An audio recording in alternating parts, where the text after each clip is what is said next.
Good evening, everyone. Good evening. Hi. My name is Lynn Hoopengarner. I'm a fellow citizen of West Hollywood, Vice President of the West Hollywood North Neighborhood Association. Welcome to the 2015 Neighborhood Association Candidates Forum. This is actually our fourth biannual Candidates Forum, and we're probably going to be having another one in 2 months. As you know, we have a special election, so as much fun as you're going to have tonight, we're going to have some more fun in a month or two. First things first, you, the audience, are invited to participate and to ask questions. For the next 15 minutes, please see Allegra or Rob, get a card, fill out your questions, turn them in to either of them or here at the table, preferably to them so we don't have a lot of people disturbing the event. Or you can go to the Twitterverse and tweet your question at hashtag GoHarrison, GoHarrison. That will be good for 15 minutes, then we cut it off. That said, if you're in the Twitterverse, do it silently. So, all devices on silent, please. Candidates, all devices gone. Not seeing them anywhere. All right. First of all, I would like to thank and introduce the League of Women Voters. This is their fourth election with us. The ladies here are working with James on the questions coming in, and up front, they are our time police for you Whovians out there. And in addition, the sponsors tonight are 8 neighborhood associations throughout the city. West Hollywood Central Neighborhood Association, the Heights Neighborhood Association, Norma Triangle, North Neighborhood Association, the Neighbors Association, South Neighborhood Association, and West Residents Association, all of which have gotten together to put on this event this evening. And in addition, they are the ones who put together the association's questions, which will be mixed throughout the questioning tonight with the ones from the audience. All the qualified candidates were invited to participate in the forum, and we selected the random order, but the empty seats, they all RSVP'd. 3 of them were last-minute cancellations, and one I don't know, he might be in a parking problem. But we've got seats set aside for them. It is our understanding that one or more of the candidates have said that they need to leave the forum early. We ask that they do so during a break between questions with a minimum of disruption. And just so you know how the questioning will work, each question has a time allotment, and we're going to do some questions to all of the candidates, some questions to groups of the candidates, and the time allotment is going to be monitored by our time police. So if it's a 45-second question, they will start the clock when you start your answer, and they will hold up signs at a 15-second and the stop. And at stop, we ask you to respectfully stop. If not, our moderator, he's the time police enforcer. With that, I'd like to introduce Carrie Harrison, our moderator for this evening.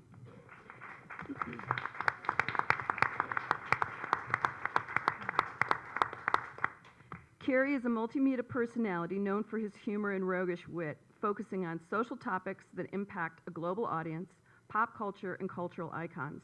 He likes to ask the tough questions while coaxing the best from celebrities and political thinkers.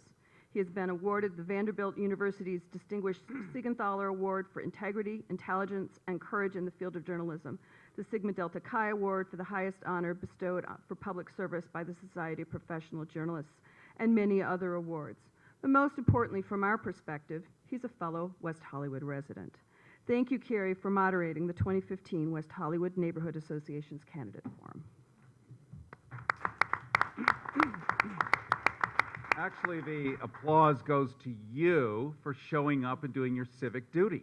And that's why I'm here like a spaniel wagging at the possibility of something good to happen. I had 2 of the candidates on already on my radio show, on public radio, and every single one of the rest is invited on. We're going to have them on as we did before, 2 at a time, so that everybody gets a voice before March 3rd. So the two first were the first volley, and the rest are to come. I invite you to tune in. You can go to goharrison.com, which is where we're streaming right now which will be available to watch later. And there you'll be able to see every single person. I've talked to most of them already about setting them up in the future. So their voice is also given a full hour as well. Very important that nobody is left out of this.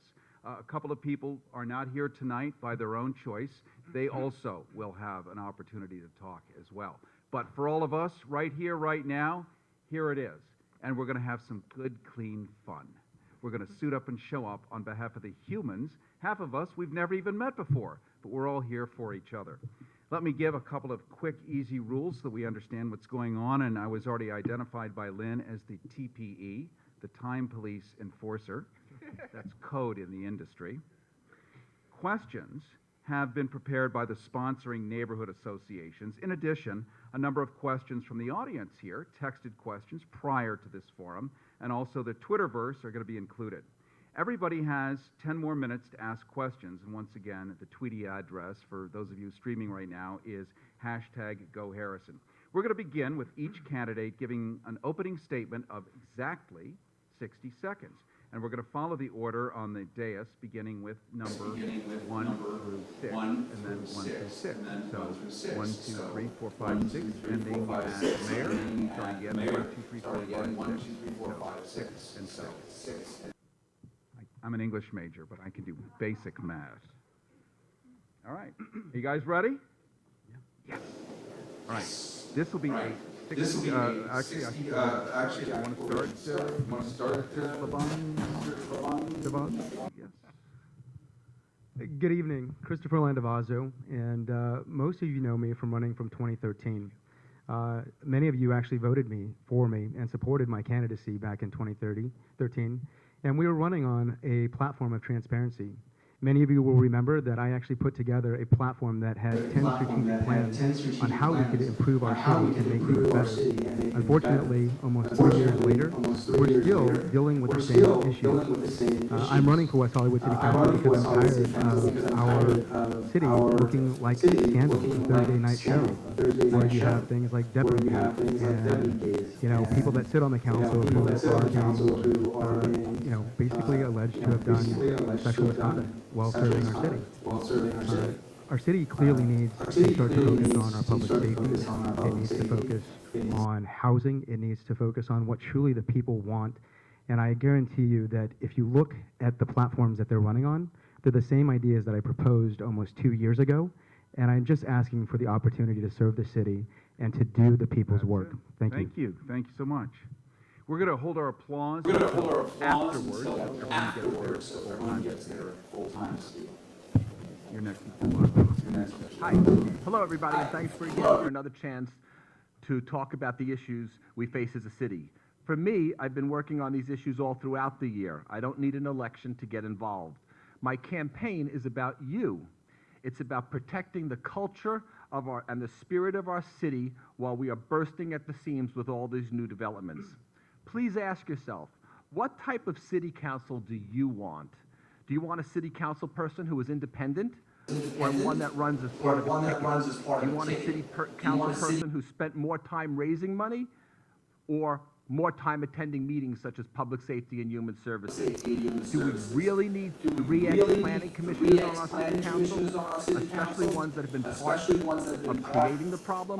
My pledge is to work with you, be available, go to City Hall, and be a partner in this job, serving the people. If you want somebody who will call you back and stand up for the people's issues, then I think I'm the most earnest candidate in the race to make West Hollywood the best we can be. Thank you. And quickly, if we could ask Joe to move over so we can just fill that empty chair next to you. That would be just terrific. We now go to Mr. Allendorfer. Good evening. I am John Jack Allendorfer, and I want to thank all the neighborhood associations for hearing my views tonight. I've been a resident for over 35 years. I've been involved with the city from its very beginning to the present. I was on the first Gay and Lesbian Advisory Board, and I have throughout the year spoke out at city council meetings. I've participated in the C2E Academy, which was the City of West Hollywood's Engagement Academy in the spring of 2011. I participated in the building blocks. and rent stabilization and housing educational series in 2014. So I've been here a long time. I worked 8 years at the Pacific Design Center. So I feel I know the neighborhood pretty good.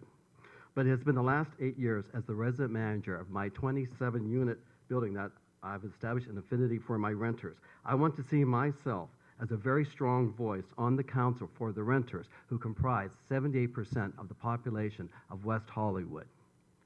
And I hope tonight you'll see from my answers what my views are on from Plummer Park to Thank you. MTA.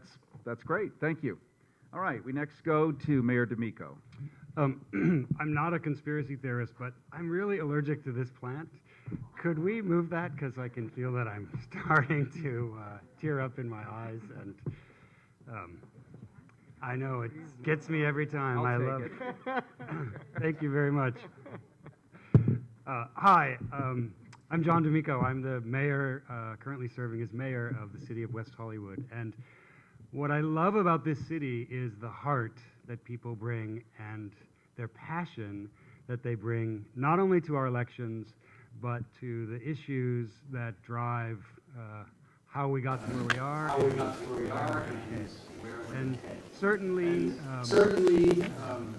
from my point of view, being elected is mostly about demonstrating a willingness to volunteer and participate and listen and be really careful with the future and the present of the lives of the people we live with. In my own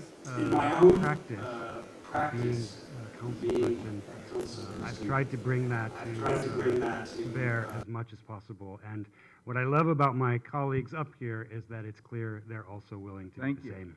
Thank you very much. Next, Mr. Ralston. Yeah.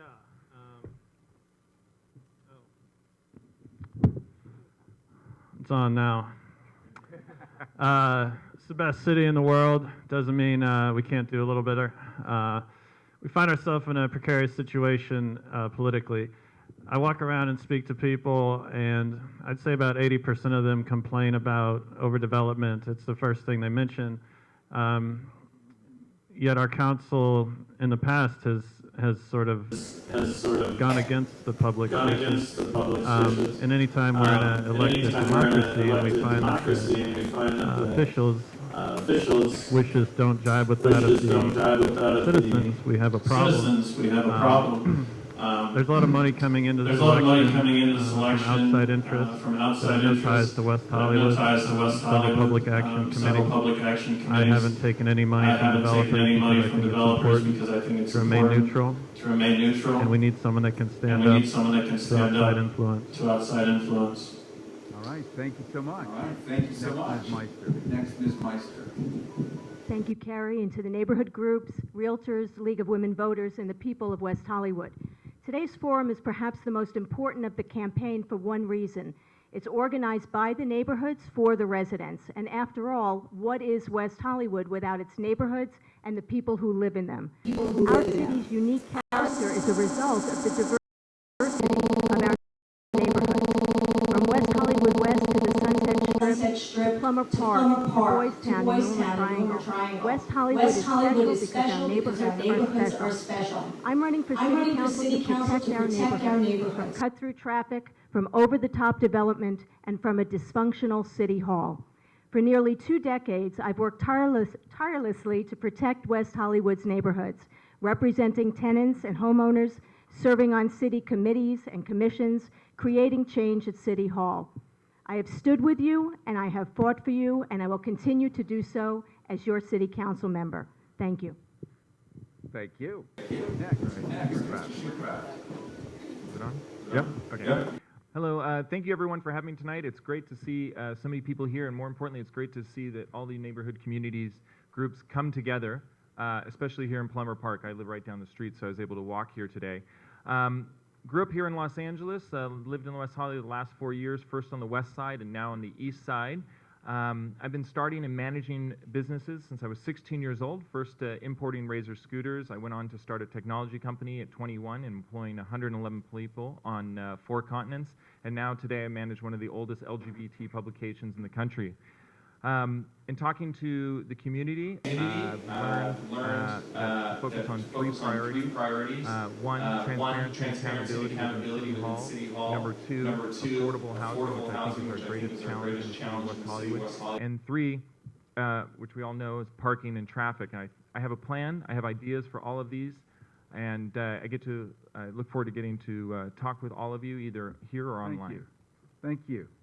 And next, Mr. Guardarrama. Thank you all so much for coming out tonight. I very much appreciate your interest in this election. You know, we started this campaign 3 months ago to bring transparency, responsibility, and ethics back to our city government.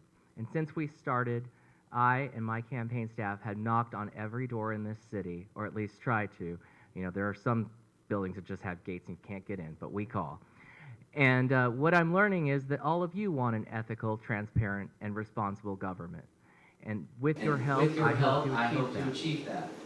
I believe that the diverse communities that make West Hollywood great, we can be the catalyst for change. We can usher West Hollywood into a new age of responsiveness and progress. And together, we can change the way City Hall is run and make it a much more ethical place that gives you, the constituents, first-class resident services. All right. Applause.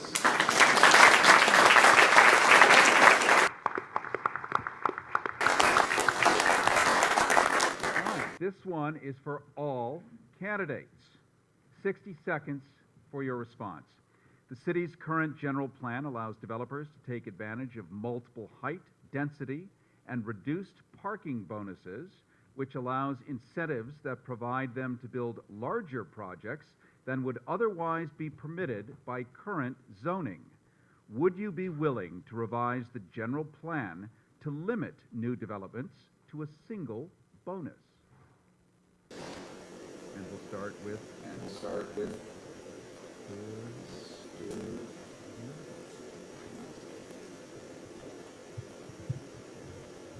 So when we're discussing the 30-year plan and some of the provisions that are in that to actually allow us to look at developments, the fact is that it's not that we have been making, well, let's put it this way.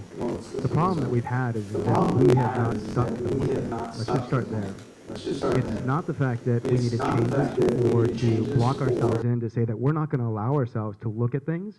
But that's what you're doing. You are actually picking people that are going to sit on this council to look at each and every project as they come about. I'm not going to sit here and tell you that I have all the answers or to say that I'm going to lock myself into saying that I would correct this and limit it. But I will tell you this, each and every time something comes before me, I will use the same skill set that I have for the last 19 years as a public servant, as a deputy sheriff, to go through and investigate every aspect of it before I make a decision. And that's the type of leadership and decision-making that we need on our council. And that's what I will bring to City Hall. Thank you. Thank you.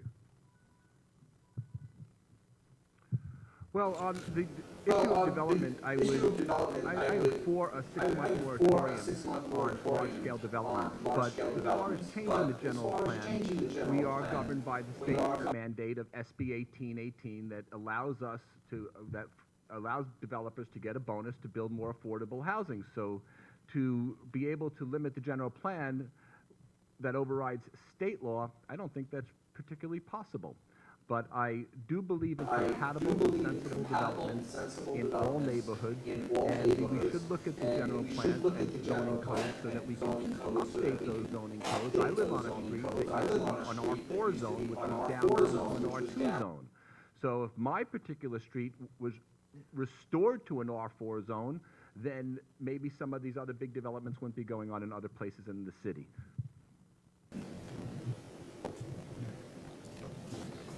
In regard to the general plan has to be studied, but it doesn't have to be concrete.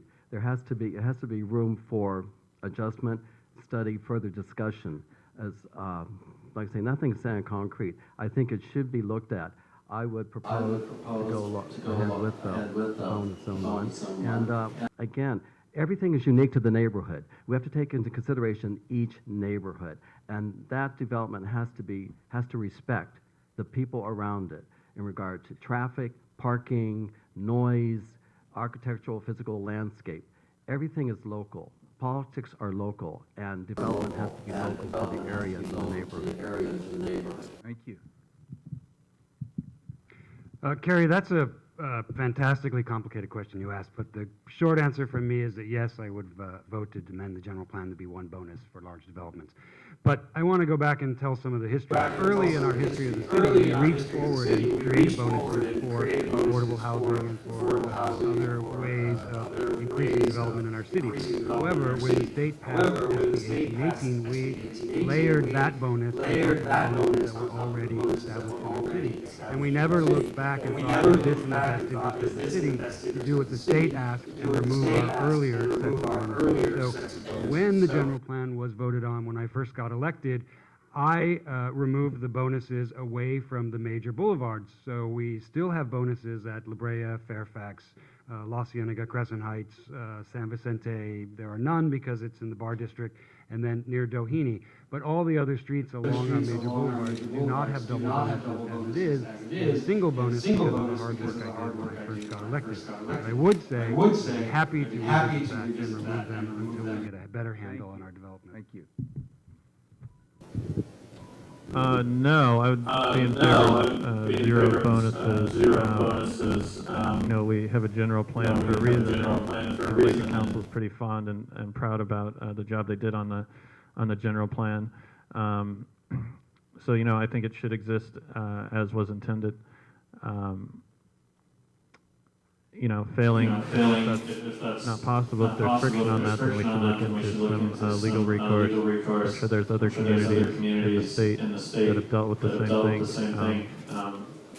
You know, could form a class action of some sort. Thank you. You can make changes to a general plan.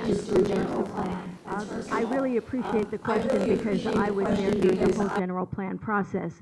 And many residents spoke out about the bonuses and said, look, we don't want so many bonuses, limited to one bonus. Yes, we have a state law and that's one bonus, but you don't have to necessarily put another bonus on top of that. Another thing is the green bonus. Why are we giving a bonus for being green? In this day and age, green should be mandatory. It shouldn't be optional. So, you know, we have a lot of concerns about traffic, air quality. Water is a big issue, so we really do need to look and review our general plan and make some changes. Thank you. Thanks. Yeah, I think there's several parts of the general plan that need to be modified. I'd be in support of making those modifications. I think that the general plan is really a living document, and all development really should, you know, respect the characteristic and feel of that local neighborhood. Yeah, I think that as far as the number of bonuses, we need to limit the number of bonuses offered, and I think that I wouldn't be in support of any bonus that would not be for the best of the community. Thank you. I think what no one said tonight is that the reason that we have bonuses or that we should offer bonuses is that, you know, developers should be encouraged to build projects that are good for the community.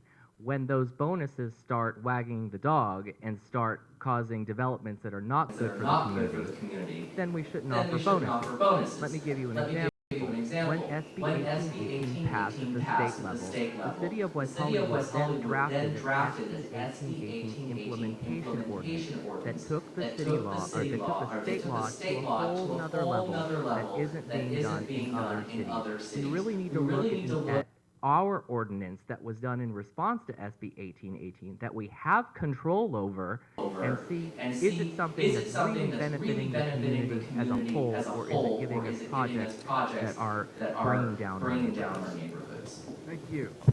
We have a room full of self-regulators. It's exciting, isn't it? It's bowing down to women voters, behaving. It's beautiful. I want to remind the groups here, we have two groups. 1 through 4, starring Mr. Landavazo, 2, 3, 4, and the next group, starting with Mr. So 1, 2, 3, 4, 1, 2, 3, 4. Second question. This is for the first 6 candidates. Starting with number 1. 45 seconds to answer. 45 seconds to answer. A key component of our general plan, the ever-popular general plan, is to enhance walkability by encouraging neighborhood-serving businesses.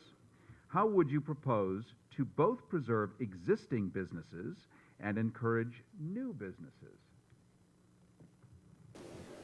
Well, first of all, I think that we really do need to start focusing on public safety. You know, most people may actually think that the city is extremely safe, but statistically, you're actually safer walking in Inglewood in the middle of the night than you are in West Hollywood.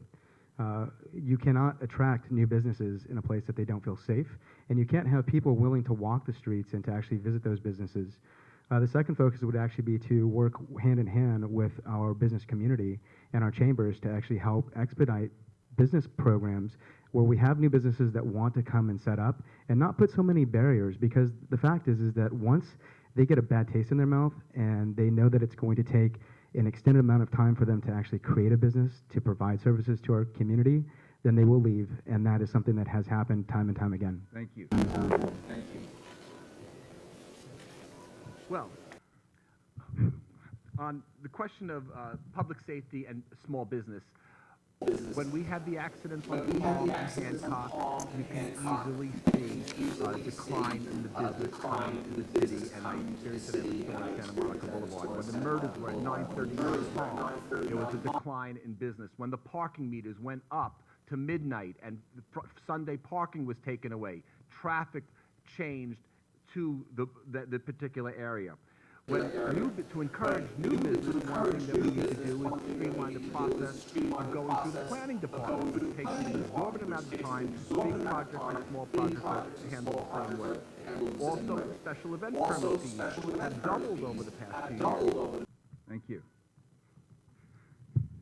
Yeah, when it comes to small businesses, we should encourage the city. I know the city does. The city should have an office of small businesses that they encourage. We should be working with the West Hollywood Chamber of Commerce to bring small business in. We should have a convention. That's a convention throughout California, advertising for unique small business. The Targets are fine. The Walgreens are fine, but we need that charm. We need that uniqueness that makes West Hollywood so special. And just some quick answers would be, like Beverly Hills, they have free parking the first 2 hours. Let's have free parking. One other thing. And this is even crazy too. When it comes to businesses, let's have bridges on Santa Monica. Let's do away with some of the crosswalks and have pretty attractive bridges that you can get to business. So our business community is a little bit bifurcated at this time. On the east side of town, it has historically been targeting walking seniors, Russians, lower cost item businesses, as well as the east side target. And on the west side, we had business districts that were targeted mostly to nighttime businesses. And I think just in the last 4 or 5 years, that has begun to change with our new focus on having a healthy city, having new gyms, new restaurants, and new walkability that covers an 18-hour day instead of a 6-hour day at one end or the other. Thanks.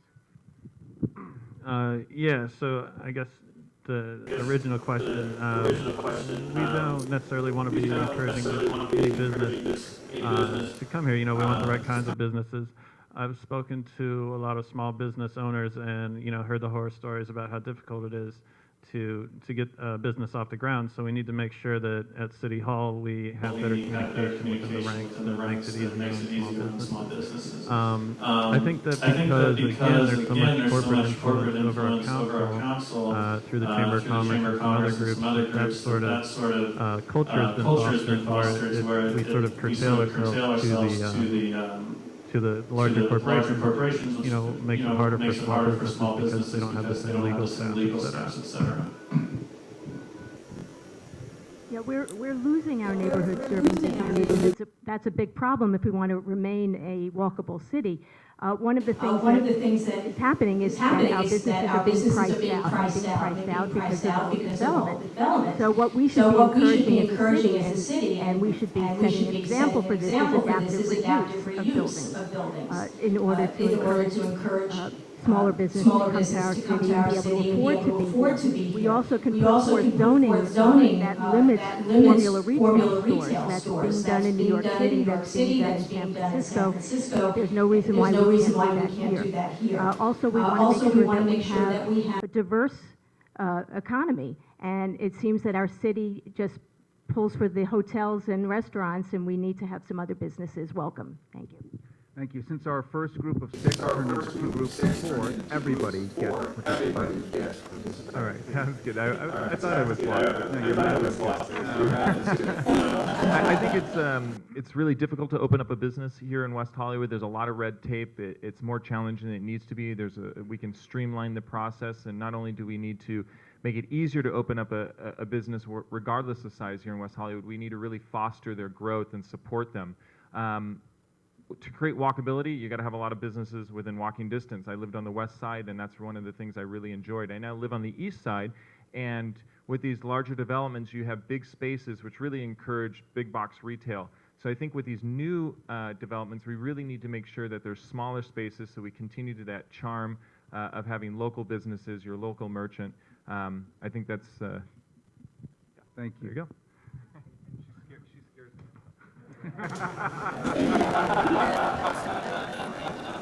As I promised during the Chamber of Commerce candidate forum, within the first 100 days of getting elected, I propose that we look at the processing time for applications and a reduction of fees for new businesses. It takes too long and it's too expensive for small businesses to open in this city.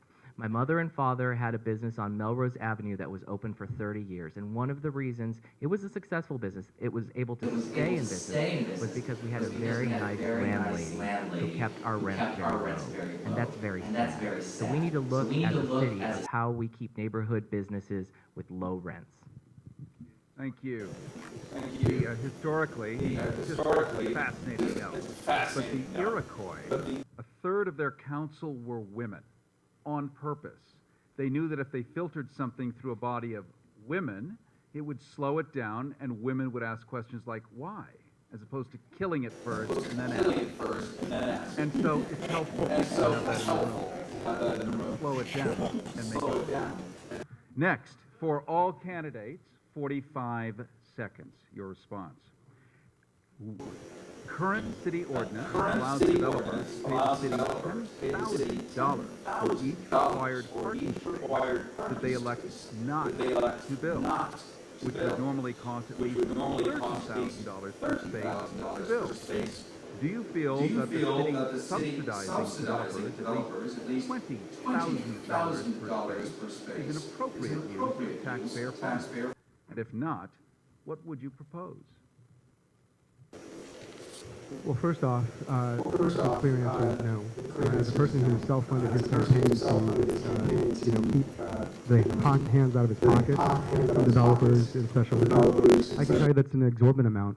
If you look at our parking situation, obviously our new automated system is a great system. I said this before. When I served in the military and I was overseas in Japan, they had these things, and this was over 10 years ago. So for us to say that this is a new technology, well, we missed the boat 10 years ago, and that's the honest truth. And instead of building these and making them these Taj Mahal of parking structures, we should have actually split that money and built 2 of these structures to improve the parkability in our city. That's the type of common sense solutions and decision-making that you will get from me as your city council member. Thanks. Well, I would propose that we had a 10% tax on all new developments to help lure light rail. And we have $2.5 billion worth of construction right now going on, and 10% of that money was taxed. That would bring light rail, and you would have $250 billion to the fund right now with the current commitment to fund light rail, and maybe we would not need as many parking spots because we had mass transit. And on the question of the money, I would propose raising that fee to at least 50% of it, $15,000 per spot. Thank you. Yeah, I would definitely propose to raise the fee too. I think developers can do it. I think there's a list of developers wanting to come to West Hollywood.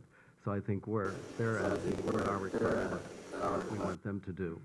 And, there was a consultant firm, KMA, and they were engaged by the city to charge developers to charge $2.85 per square foot to $8 per square foot. And according to the KMA, the consultant firm, this impact fee was meant to design to offset the cost of the city of commercial development. I think we should pursue something like that. And this may sound crazy, but hey, why not the idea of a monorail to streamline passage through West Hollywood? Thank you. So, Carrie, that's a really fantastic question. Because that's exactly the kind of thing that 30 years of the past leadership has given us. These very complicated formulas that say you pay $30,000 unless you're this guy, then you pay $10,000 if you're this near a parking spot, you pay $15,000 to get a credit, and then we never really know, and we can't ever really say when people come to us, I want to open a gym, what do I have to do? And we tell them, well, you have to look back 30 years and go through all of this very oddball legislation that we put in place instead of just saying to them, we want you to open your gym and you need to find 10 parking spots, and you can't do it if you don't. Thanks.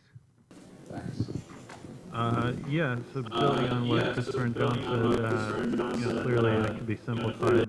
And I don't quite understand this myth that, that we need that we need to rely on outside development for the betterment of the community. I don't believe it. I think, our real estate here, given our situation within the geography of Southern California and also our history, and also the job that the council has done, the great job of making this a desirable place to come, they will come here no matter what. So I think that we should put a fund on them so that they have to give more back to the community.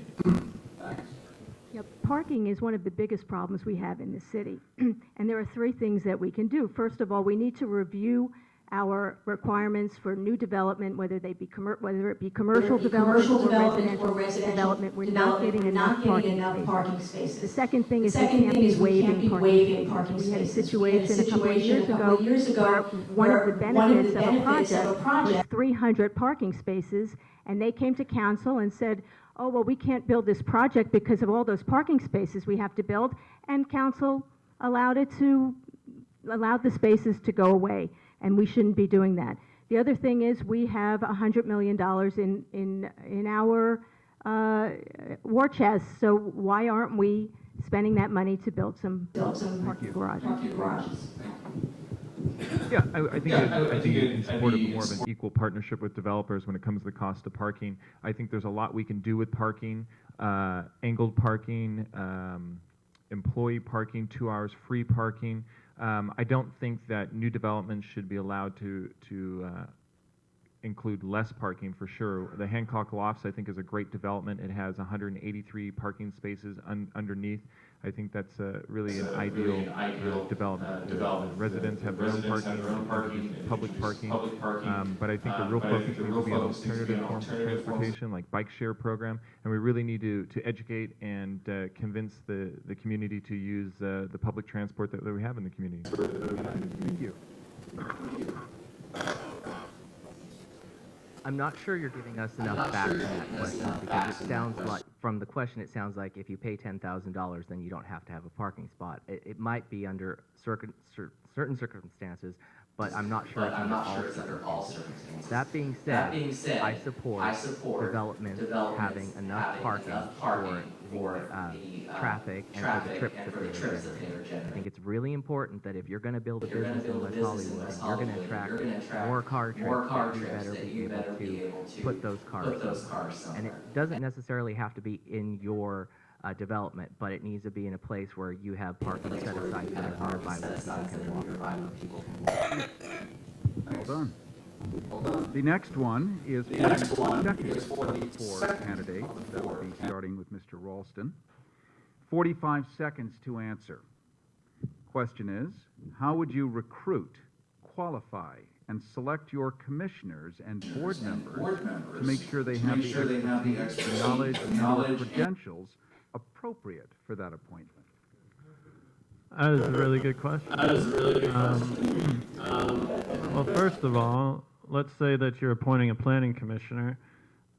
Maybe it would be helpful if they had a degree in city planning, or failing that, architecture or something relevant. You know, I think that'd be a big step in the right direction. That, you know, goes all the way down the line. Appoint people that are qualified, that have studied these things, not people that you're friends with, or business partners with. Yeah.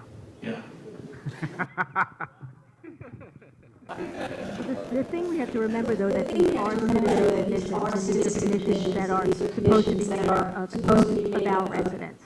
So, of course, you want to make sure that there's an interest, that there's an aptitude for the type of commission it is, whether it's planning or arts or transportation. The more important are directing the there. And I think the one area that we do need to make sure we have experts is, I would like to see us form a design review commission separate from the planning commission, and have those people be designers and architects reviewing our projects. I've been recruiting people for a long time. Regardless of the position I'm recruiting for, I always look for enthusiasm and passion.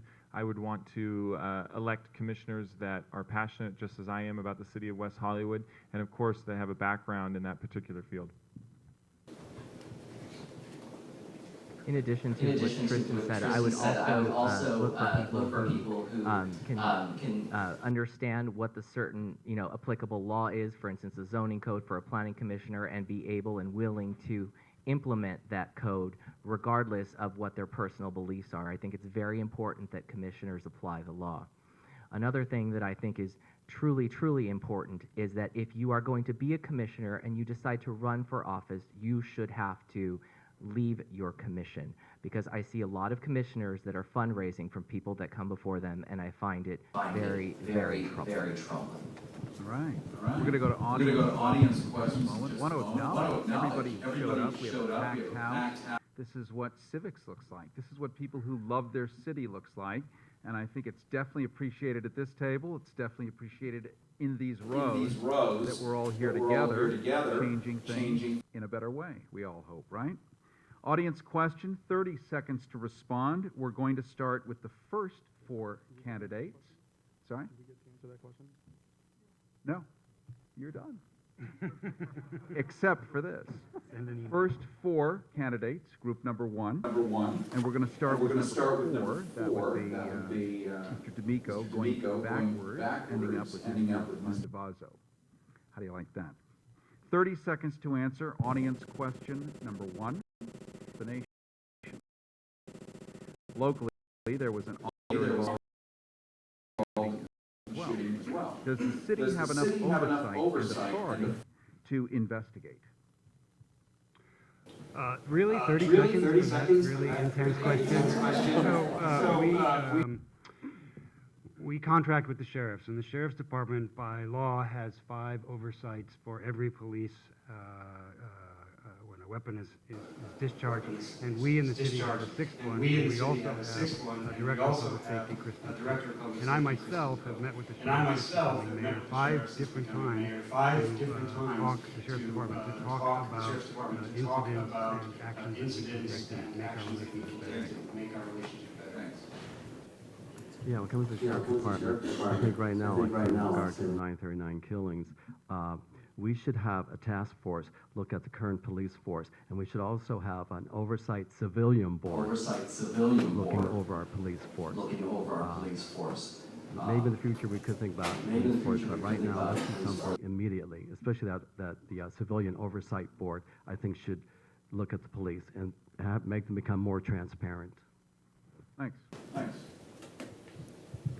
Yes, so I think we need more police oversight, but with regard to 939 Palm, I would like to see us review the way the police enter our residential buildings like a militia, and they walk in there, and I had an employee who was handcuffed and held as a suspect when the police let him in the building. So I think we need to more police oversight, and we need to look at the way the police interact with the residents in an emergency.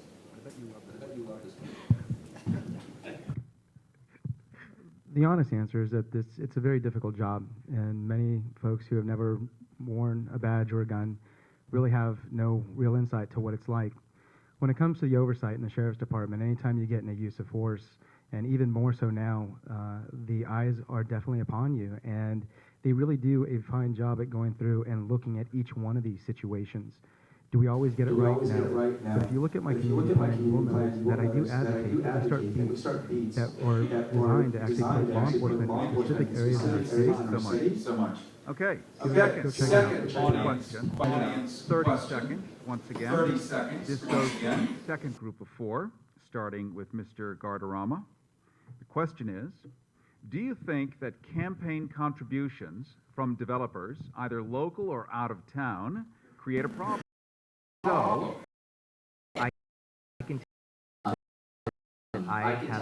money from developers, and the problem that it's creating is that people in the audience and in West Hollywood think that I'm going to be influenced by them. I propose that we create a public matching fund system to amplify the contributions that we receive from West Hollywood residents, so we don't have to rely on developer contributions to get our message out. I would absolutely love that. Thank you. Yeah, I agree with Joe. I think it's important that we need to raise so much money to run for city council. As far as developers, that's their right to donate to a campaign. I know for me personally that any it would not influence my decision on any matter. I'm happy to say that most of my campaign contributions have come from residents and businesses within the city of West Hollywood. I do think that there is the appearance of impropriety, and one thing that we can do is we can have contributions disclosed in every staff report on any item. The other thing is that we do need campaign finance reform, and we can look at the progressive city of San Francisco. And even the city of LA has things in place. All right. The next one. Third audience question. 30 seconds. And this would be done with octopus-like. Excuse me. Let me just step back here. No, I'll be quick. You don't need to accept, you can say no to development money, and you don't need to rely on them to get your message out. Neighborhood council's putting this forum on, not a real estate development company. It's actually free to express your mind. Thanks. And I apologize for missing you there. Excuse me. Audience question number 3, 30 seconds. This is the first 4 candidates. And in illogical manner, we're going to start with candidate number 3. Work our way back this way.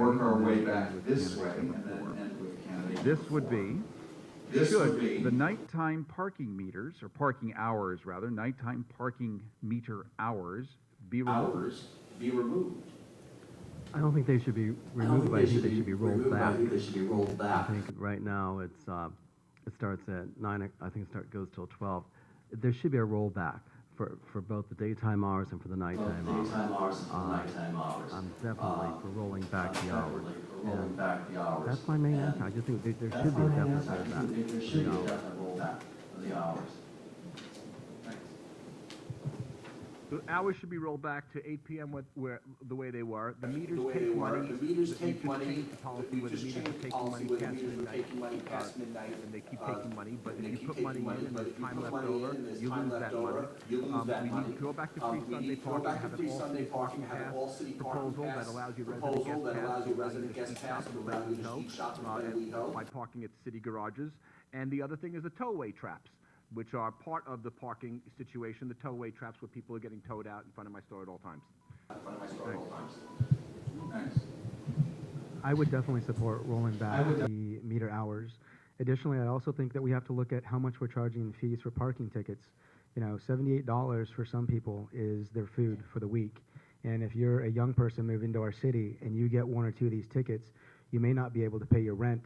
And as a renter, I can definitely tell you rents are extremely expensive. So it's all tied together. And again, it's just re-looking at the issues that are before us and making common sense decisions. Thanks so much. So we're now going to go back We're now going to go back question. to question. But with such Thank you. So, yes, when raising the meter hours and the fees came before the council, I voted against it. I spoke very strongly against what we've done, and I still to this day think it was a terrible idea. It was brought forward by Heilman, and it was the worst thing I think he's done. It has changed the energy of the city at night, and it's just a terrible thing that happened. And I also think we are selling our valet spots for a third of what they're worth. Every time you pull up to a vacant spot, it says saved for valet. The restaurant isn't open. There's nobody there. We need to fix that immediately. Thank you very much. Thank you very much. We're now going to jump back to pre-configured questions. This is for everybody. 60 seconds, your answer. And I won't miss anyone this time, but it's in incredible upside-down, interfrasticated language. So we're starting with candidate number 3, though everybody will answer, and And the question is, facing increased costs and diminishing returns, many property owners are choosing to sell to developers, resulting in a decrease in rent-stabilized units and forcing long-term residents out of WEHO. How would you incentivize landlords to maintain our aging housing stock? Great question. Great question. Developers, I think if you're going to develop something, well, people like to use the Ellis Act. You know, they can remove the tenants if they take their building off the rental market. How do we prevent them taking it off the rental market? Well, that's a good question. I don't have the immediate answer. I think we have to work with the landlord. We have to give them incentives. I know we can't have them pay them to upgrade their buildings. But somehow there has to be some solution we can try to make the landlords keep their buildings with improvements, but don't make the city should not come to their rescue. Thank you. Next. So our city, led mostly by the 30 years history, has been a strong proponent of rent stabilization policy, but we have never protected rent-stabilized units. In the last 30 years, more than 700 units have been demolished. That's where people live. Raise the banner that we protect rent stabilization, but we don't protect rent-stabilized units. I think we need an immediate moratorium on the demolition of rent-stabilized units until we figure out where people are going to live, when they get demolished, and we kick them out of town. We see that from the east side and the west side. Of course, rent stabilization isn't going anywhere, but if we're letting our units get demolished, having the policy is not going to be very effective. Naughty. I don't have a lot to add. Incentivize, I think, do just that. I think we should also audit the public housing corporation. Because you know, when they want to destroy what are already affordable units to replace them with additional units that they can't afford already, it doesn't make a lot of sense to me. So I think an audit's in order. Beyond that, I don't have a lot to add. Thanks. That's absolutely correct. We need, as a city, to lead by example. We shouldn't be evicting our own tenants. And that happened at Tara, and it, might happen at Detroit Bungalows. One of the things that the mayor brought to council a couple of years ago was offering grants for historic buildings, offering low cost and no cost to property owners to help upgrade, and it was basically nixed. And I don't really understand it, because it was something that would be good for the property owners, and it would be good for the tenants, because their quality of life would be better as well. So this is something that I would like to revisit. I would also like to look at development agreements and say, you know what, if we're going to offer a development agreement for a residential project, then you need to offer more units than what's required by inclusionary housing, and make sure that they sign a affordable housing covenant, so that we can keep housing affordable. Thank you. Yeah, 50% of our housing stock is from the 1950s, and a lot of it does definitely need attention. I've been walking the streets myself doing flyers. I think there needs to be some sort of incentive. I don't know what that looks like exactly, but the property owners definitely need to be incentivized somehow, and I think the city can step in with financial incentives. And I would support grants for protecting historic properties. At the end of the day, we are a major tourist destination. A lot of the historic buildings are in support of tourism. My big thing is a net zero policy when it comes to affordable housing units. So if you're tearing down a building with 8 affordable housing units, that means you have to include a minimum of 8 affordable housing units in the new structure, regardless if that exceeds the minimum 20% currently outlawed. So those are the ways that I think we can incentivize. Thanks. One thing that no one's talked about is the fact that these buildings are in desperate need of seismic retrofit. One very small, well-placed earthquake would cause a lot of these buildings to either collapse or need so much repairs that the owners would not want to fix it, and we would lose our affordable housing. So what we need to do is incentivize seismic retrofit and also maintenance. So many of these buildings are in complete disrepair. And we have to find some way to help those landlords that are actually conscientious and that have maintained their buildings. Because it's not fair to give subsidies to bad landlords that haven't fixed their buildings and not take into account the conscientious landlords that I know are out there that have maintained their buildings. Thanks.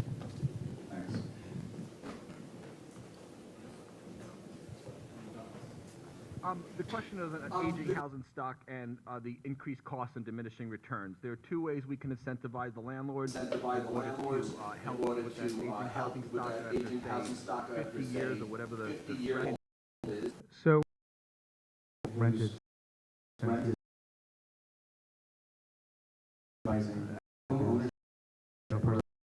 10 years and saying, look, we should and incentivize the seller taking Large number of projects concurrently under construction. Through traffic bypass the congestion. If elected, would you be willing to propose staggering neighborhood construction projects to limit the traffic impacts to both our major thoroughfares and our neighborhoods? Good question. I guess that depends on the location in town. I don't necessarily think that staggering and extending traffic patterns into the evening or early in the morning would be a good idea. I do think that there are certain things we can do with the traffic patterns, for instance, on Sunset on the Millennium Project. We can allow some deliveries to be done and expanded hours when it's not impacting the residents, and let deliveries come during the day so we can keep the traffic flowing during the day. Thank you. Excuse me, I'll just clarify the question. The question in the neighborhoods was about staggering the actual projects themselves, so that we don't have Melrose Triangle Sprouts, 85, a series of very large construction projects all going on at the same time. So would you be willing to stagger start dates of those projects so that the impacts to the neighborhood are delayed. I would leave that to the planning commission to do as they do their approvals within certain periods of time, and leave that to the planning commission as they're approving projects, start dates, and finish dates, making the city council decision.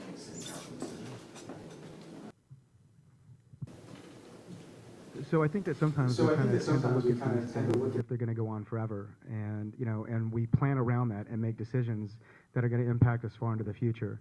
Obviously, when there are large construction projects, if there's 3 like there is on the west side of town right now that are they do impact. I would actually, living in those same areas, I'd rather have to deal with that for 2 years as opposed to stretching that out to 6 or 8 years and having things concurrent. But one of the things that we need to focus on is the transparency and truly going out and talking to our communities and to our residents and letting them know the type of impact this is going to have. You'll notice in my community plan that I've advocated for an initial kind of based alert system that will tell you when you're going to be impacted in the city. It's a feature that costs less than $1,200 a year for the entire city, and you can plug into it.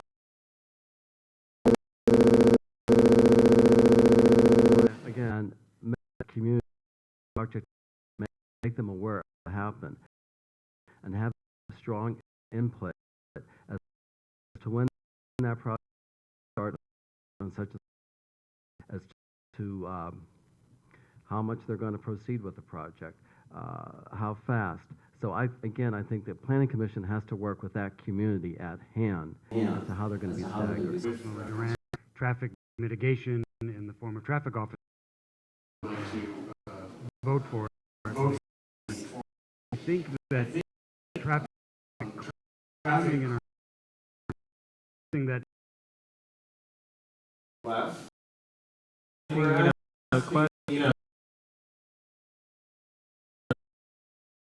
we should not only have more spaces per unit, but we should also look at the square footage and see which one yields more parking spaces. Yes, we need more guest spaces. I mean, take Kings Road, several projects being approved there, and there's no place to park on Kings Road, and they only need to have 1 or 2 guest spaces. Also, commercial projects. We have triple tandem parking on commercial projects. That's ridiculous. We need to bring that back and make sure we have more parking spaces for both residential and commercial projects. Actually, I don't have a car, but I do like the notion of having a parking space just to look at it. But much like my car.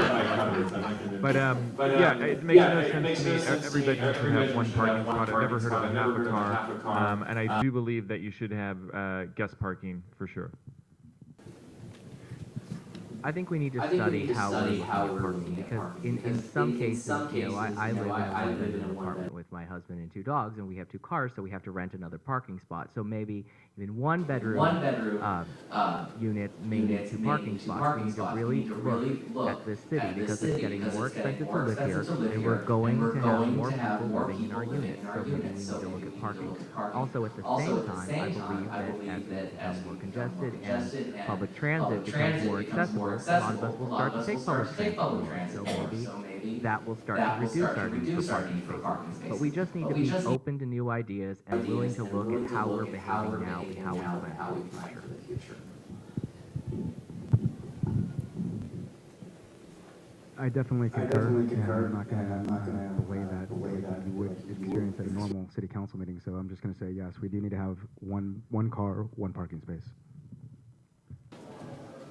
I'm not sure I agree. I think that the 1.5 rule is probably fair in a family-friendly city where maybe 1 bedroom, 1 children's bedroom.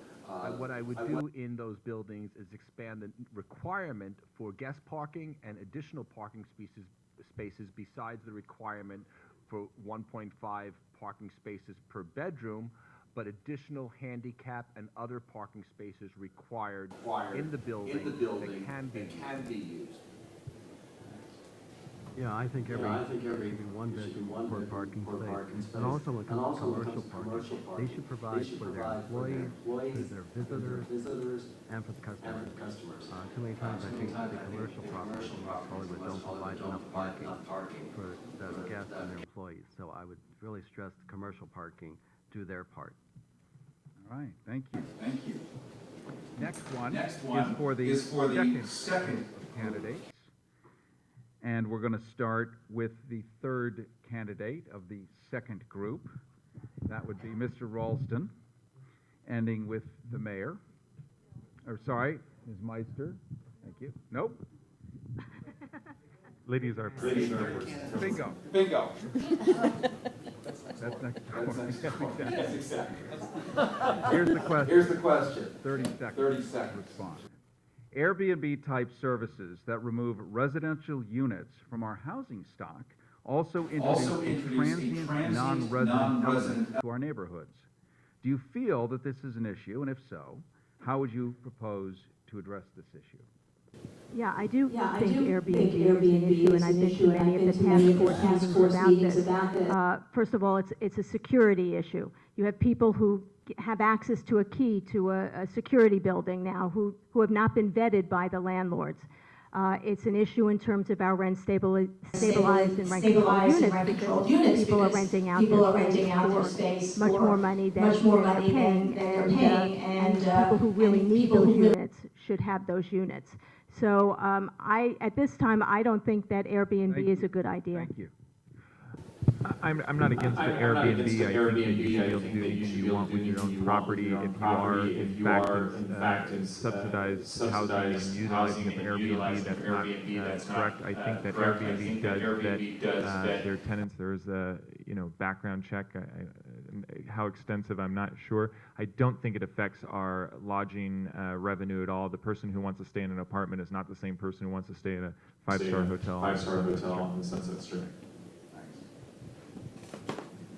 I think it's really important that we look at everything in our new shared economy, Airbnb, Uber, Lyft, and take the good things that they bring to us, and the ability to make some extra income off, let's say, a single-family home, and deal with the negative impact. Maybe they're not so good for security. So like anything, I'm not willing to throw out the baby with the bathwater. Why don't we take the good and try to mitigate the bad and just see how we can do with it and not just get rid of the new idea.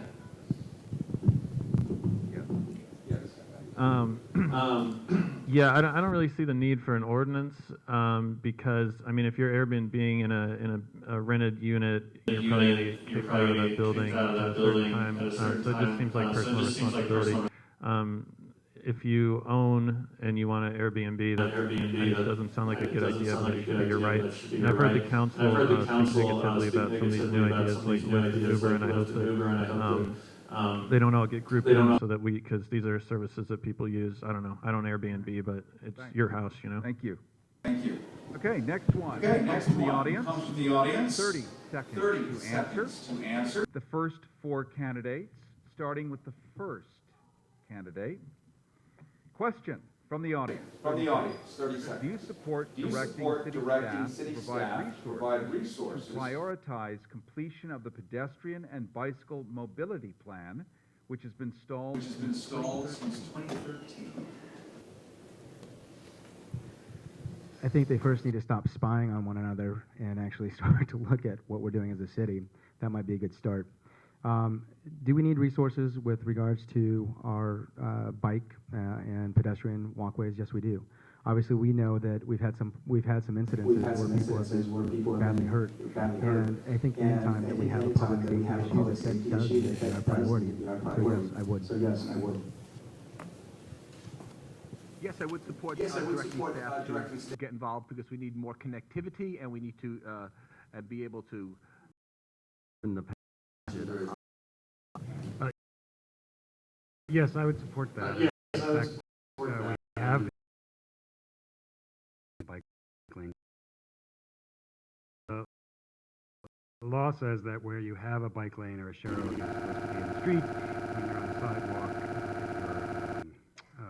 you're a child, or there's not a bike lane or a share road, you can ride on the sidewalk. All right, thank you. Another from the audience.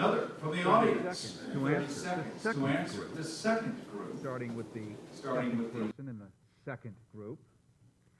Do you think Do you think big new developments like the ones on La Brea, high rent, attract high turnover youth, and therefore encourage crime like drug dealing and prostitution? If so, what could be done?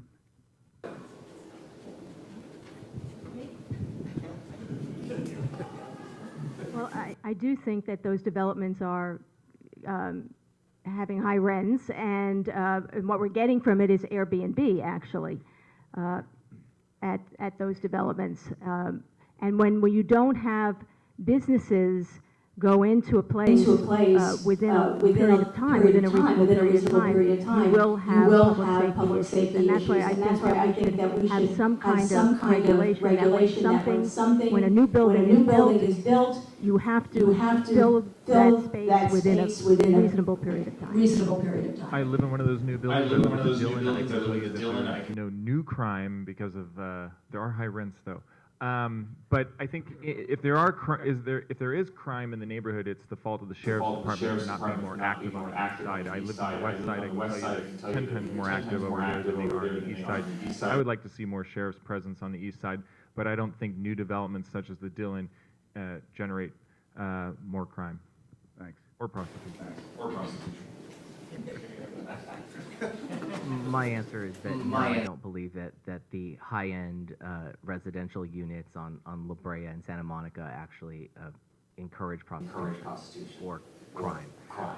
What I would propose is that we amend our general plan to limit the over there. I went over there. A lot of people that live in those buildings. You know, the statistics as far as the occupancy don't really reflect what's going on there. There's a lot of empty units and units that are being used just for Airbnb, and like units with 10 people sleeping in the same room. And when you build something of that scale, basically, it's what that leads to. So there could be a moratorium on building other things on the east side because, you know, I think most of the council lives on the west side, so you don't want to be not in my backyard with that. Just a reminder, when we say audience questions, all the questions are the audience. Acceptance of the questions exactly from this area out in the larger neighborhood. Next one from the audience, sitting right there. This is a 30-second answer. First four candidates, starting with number one. Question is, many apartment rentals include parking spaces as part of the rent. Would you favor detaching rents for apartments and parking, allowing each to be rented separately? Really quickly, absolutely. You know, that it creates another conundrum of now having to pay not only for your residence, but also for a parking space. And then what ends up happening is you start to have bidding wars, and it's just something that you can't regulate. So simply, no. No. I would also say no. It's going to create too much of a no. I would say yes. Just kidding. Well, of course, we can't do that. And specifically, we can't do that in rent-stabilized units in buildings. And there was a move to, and we didn't vote for these, but we have taken some of the larger developments and sold off the commercial to one owner and the parking to another owner, and the units to a third owner, and the affordable to a fourth owner. But it was my insistence that we tie the parking to the apartment that kept that in place. Thank you. And I'd like to give us all permission to mildly violate barbed wire and broken glass clapping, and just give them a round of applause for being so likable and available for all of us.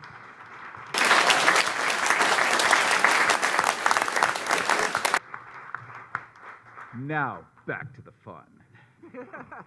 Another audience question. 30 seconds to answer. Second group, first member of the second group. 30 seconds. Would you be willing to propose a WEHO ride noticing system to inform the residents of construction impacts, such as when huge concrete pours, such as when large concrete pours occur? Yeah, I don't know. I mean, you can go on Waze and probably just report obstructions just as easily. So that seems like a waste of resources. If you know, but I would encourage everyone, as long as you have a smartphone, to use that app. And something that would also help would be citywide Wi-Fi. So we could break free of time warners hold all over us.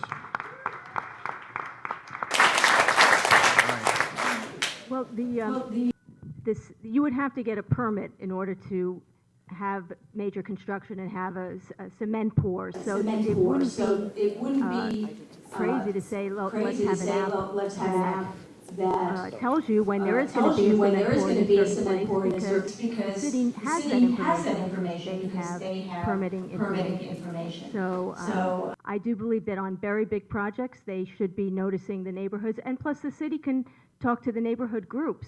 There's a real lack of communication between the neighborhood groups and the city, and we have neighborhood watch groups that we can talk to. I'm a technology guy, so I'd be in favor of an app or other means of notifying the residents. I use a smartphone, but maybe other people prefer text, other people prefer email. But there's a lot of different ways that we can communicate with the residents. But yes, anything we can do would be great. And I know there are apps out there like Waze for traffic, but it's not necessarily known by everybody. So we really have to work with educating the community. And in some cases, we're the only ones with the information. Of course, I support the city putting out information about what streets are blocked. But I also support the city putting in a 311 system where citizens can call into the city and get one person who can handle all of their questions and not get transferred around from department to department and have to leave voicemails. This city deserves first-class A-plus services, and a 311 system would go a long way in order to deliver that services. All right, thank you so much. We have a question was asked earlier, but it was asked initially of the first group. It is now going to be asked to the second group. The answer is 45 seconds long. The question is, starting with the first person in the second group, a key component of our general plan is walkability by encouraging neighborhoods. How would you propose to both preserve existing businesses and encourage new businesses?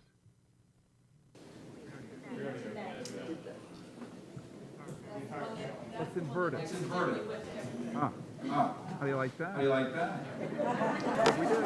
think we do. Alrighty. Second group. 45 seconds. Starting at Mr. Schukraft. It's all, but starting at you. What is your view of the current council deputy system? Should it be changed? Well, I've thought about this a lot lately. I'm thinking, why am I running for city council? I only get paid $800 a month. I might actually be better off being a deputy. I think the deputy system should be reviewed. I mean, they play a vital role in supporting the council members. All the council members have a full-time job.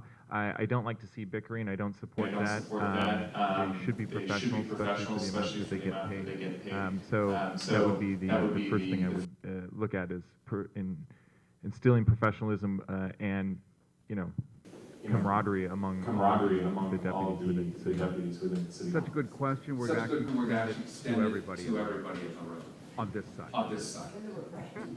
Well, getting back to delivering A-plus city services, the deputies are there to make sure that our constituents receive top-notch city services and responsiveness from their council. And if they're not doing that, we need to look at some way where we can fix the system. I don't know if it's the current deputy system and just reforming it or throwing it out and coming up with something better. But the point is, the public deserves really, really fantastic services. And if the public isn't getting them because deputies are bickering, there's a problem that needs to be fixed.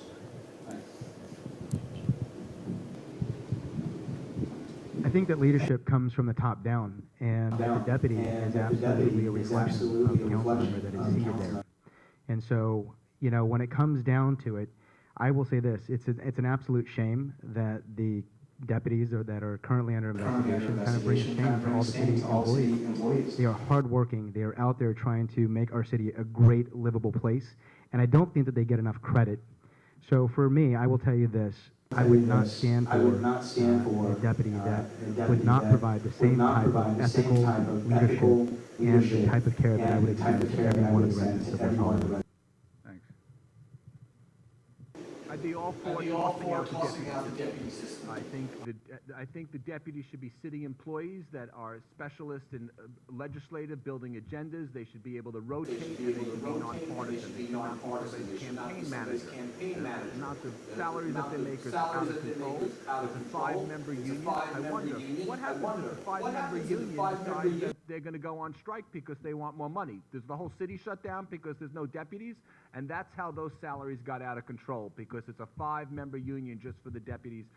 We need to throw out that system and build a better deputies that communicate with the residents. And they should be city employees too, city residents. They should not be living outside the city. You know, the whole deputy scandal was quite shocking regarding salary. And like the previous person said, the deputy should reflect the council member. I think we should follow an example of Beverly Hills. They have one deputy for the 5 council members, and he reports to the manager. So, and I would follow Beverly Hills example. I would think that one deputy can handle 5 council members' agendas, meetings, phone calls as a full-time position, and then maybe they would be worth the salary that they get done.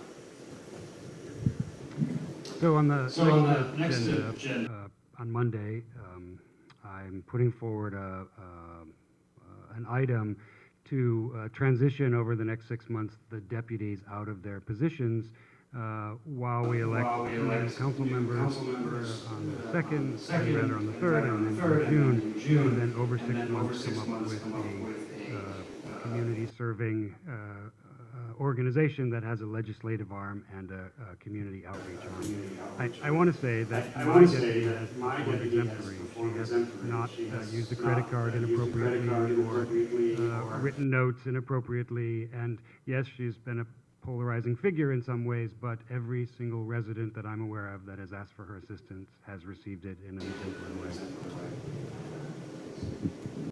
Yeah, I'm kind of open on the issue, but I think that the current system is fine from my perspective, having basically an assistant that takes care of things that you need done and interacts with other entities within the, the only people that have been accused of inappropriate behavior have been on the council too long, and that's just the culture that they've instilled.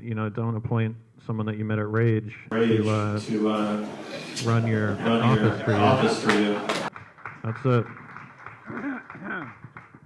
Well, I think we need the deputies because truly they are our connection to the community, and to give that power to the city manager, I think would be a mistake, and we'd lose, it would be less transparent. In some cities, council whatever that number is, these deputies should be at will. All right. Bravo. We are now ready for closing statements. Each candidate will have 60 seconds to make that closing statement. You can answer any questions that were not posted to you, or comment on any answers to the question. I'm going to start with Mr. Guardarrama.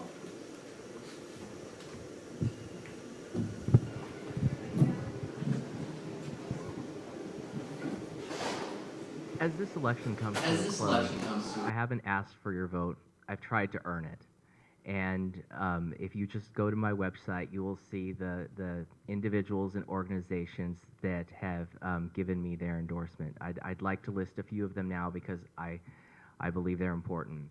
The Democratic Party, the Los Angeles County Federation of Labor, the Association of Sheriff's Deputies, and our local firefighters.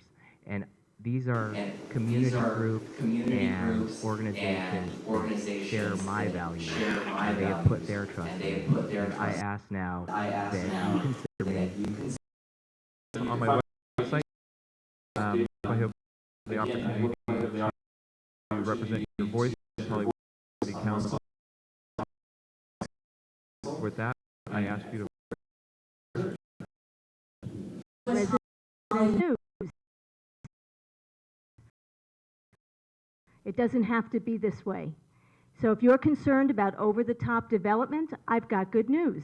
We can change things on Tuesday. If you're concerned about traffic and parking, I've got good news. We can change things on Tuesday.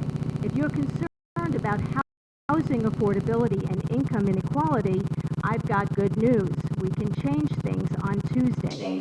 We want to change the culture at City Hall. We must change the people we elect. The good news is Hollywood needs council members who will represent our residents and our neighborhoods. I've stood with you for nearly 2 decades and will do so as your council member. That's why I'm asking for your vote. Thank you for sharing your concerns and ideas throughout this campaign. Together, let's bring good news to West Hollywood. Thank you. News to West Hollywood, Tuesday.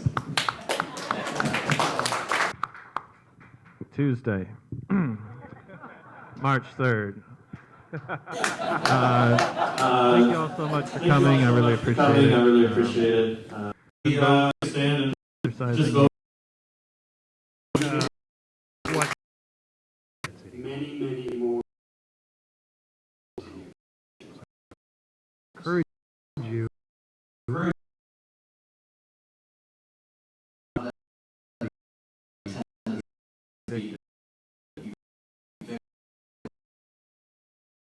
Their apartment evicted. I will work to keep the Affordable Housing Trust Fund solvent. I will allow the construction of micro units as well as for seniors. I would support mixed-use projects, adapting old buildings to commercial and residential as well as affordable housing. As mentioned earlier, development brings such a large part of our growing city, and most residents just don't realize how fast. Development should be good and balanced. And as the saying goes, all policies are local. The City Council should strive to meet each unique individual neighborhood need, and at the same time, having these parts make up the greater West Hollywood to be truly a shining, progressive, beautiful city for all of its residents. This is my first time campaigning. Thank you. First off, I'd like to thank all of you. You are part of the engaged citizens that make a difference in this great city. And to make a real difference on your city council, your new council person will need to be engaged because they love and enjoy the job and want to do the work for you. Too many people here have not participated and only show up on election night. My goal for the first 100 days, fix the crosswalks, zero accident goal for pedestrian safety, roll back the years of free Sunday parking, introduce the old city parking pass and let residents eat, shop, and play without paying every time you park. Help small business by creating emergency associations, restoring the special event penalties so we can have more special events than what they were in 2012. Expand our safety net and push forward new ideas that have been introduced already to rent stabilization, improving pride to include seniors and lesbians, getting our arms around all developments by conducting a massive EIR, and freezing new large-scale developments until we can absorb what we have going on. There's a lot at stake in this election. Let's upset the status quo and vote for a candidate with more heart than money. All right.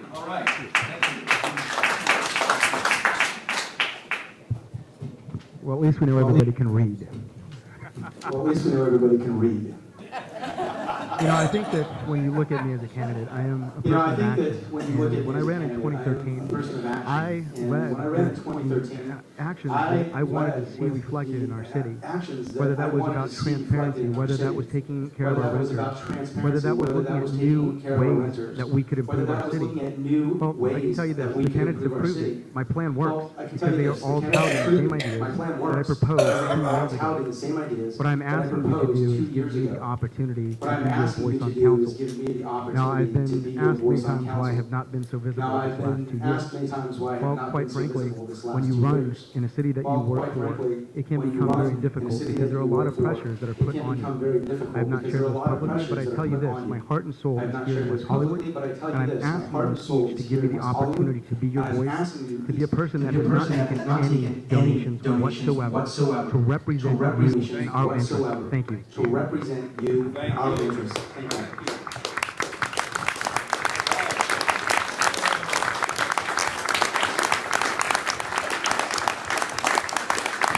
a West Hollywood resident, I vote yes. I'd also like to thank the League of Women Voters and all of their dedicated volunteers who have helped us. Maybe the ladies can stand up for us.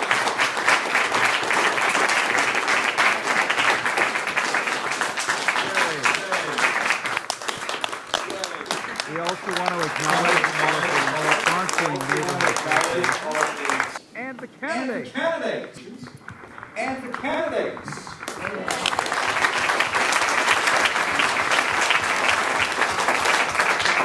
Beverly Hills, Greater Los Angeles Association of Realtors, generous donations fund this evening's forum, candidate forum, is not to fund the candidates. And we would like to invite candidates to stay for their photo and also well. You can catch this video at GoHarrison.com. On iTunes. Also the radio interviews on iTunes. On that, but everybody's voice will be permanently embedded. Once again, a big round for the candidates, and thank you so much for coming.